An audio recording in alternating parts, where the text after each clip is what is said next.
Tata IPL 2024 আইপিএলের 54তম match শেষে point টেবিলে এসেছে বড় পরিবর্তন। চলুন এক নজরে দেখে আসি পয়েন্ট টেবিলের সর্বশেষ আপডেট। পয়েন্ট টেবিলের 10 নম্বরে নেমে গেছে মুম্বাই ইন্ডিয়ান্স।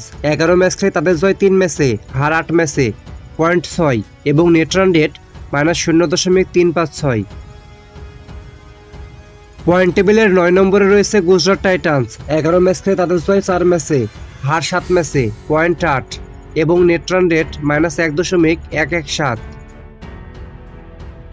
চেন্নাইয়ের কাছে হেরে পয়েন্ট টেবিলের 8 নম্বরে নেমে গেছে পাঞ্জাব কিংস। 11 ম্যাচ খেলে তাদের জয় 4 ম্যাচে, হার 7 ম্যাচে, পয়েন্ট 8 এবং নেট রান রেট -0.187। পয়েন্ট টেবিলের 7 নম্বরে উঠে গেছে রয়্যাল চ্যালেঞ্জার্স বেঙ্গালুরু। 11 ম্যাচ খেলে তাদের জয় 4 ম্যাচে, হার 7 ম্যাচে, পয়েন্ট 8 এবং নেট রান রেট -0.049।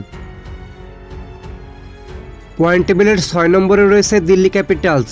11 ম্যাচ খেলে তাদের জয় 5 ম্যাচে, হার 6 ম্যাচে, পয়েন্ট 10 এবং নেট রান রেট -0.442। কলকাতার কাছে হেরে পয়েন্ট টেবিলের 5 নম্বরে নেমে গেছে লখনৌ সুপার জায়ান্টস। 11 ম্যাচ খেলে তাদের জয় 6 ম্যাচে, হার 5টি, পয়েন্ট 12 এবং নেট রান রেট -0.106। পয়েন্ট টেবিলের 4 নম্বরে রয়েছে সানরাইজার্স হায়দ্রাবাদ। 10 ম্যাচ খেলে তাদের জয় 6টিতে, হার 4টি, পয়েন্ট 12 এবং নেট রান রেট +0.072। পাঞ্জাবকে হারিয়ে পয়েন্ট টেবিলের 3 নম্বরে উঠে এসেছে চেন্নাই সুপার কিংস। 11 ম্যাচ খেলে তাদের জয় 6 ম্যাচে, হার 5 ম্যাচে, পয়েন্ট 12 এবং নেট রান রেট +0.700। প্রথমবারের মতো পয়েন্ট টেবিলের 2 নম্বরে নেমে গেছে রাজস্থান রয়্যালস। 10 ম্যাচ খেলে তাদের জয় 8 ম্যাচে, হার 2টি, পয়েন্ট 16 এবং নেট রান রেট +0.622। লখনৌকে হারিয়ে পয়েন্ট টেবিলের 1 নম্বরে রয়েছে কলকাতা নাইট রাইডার্স।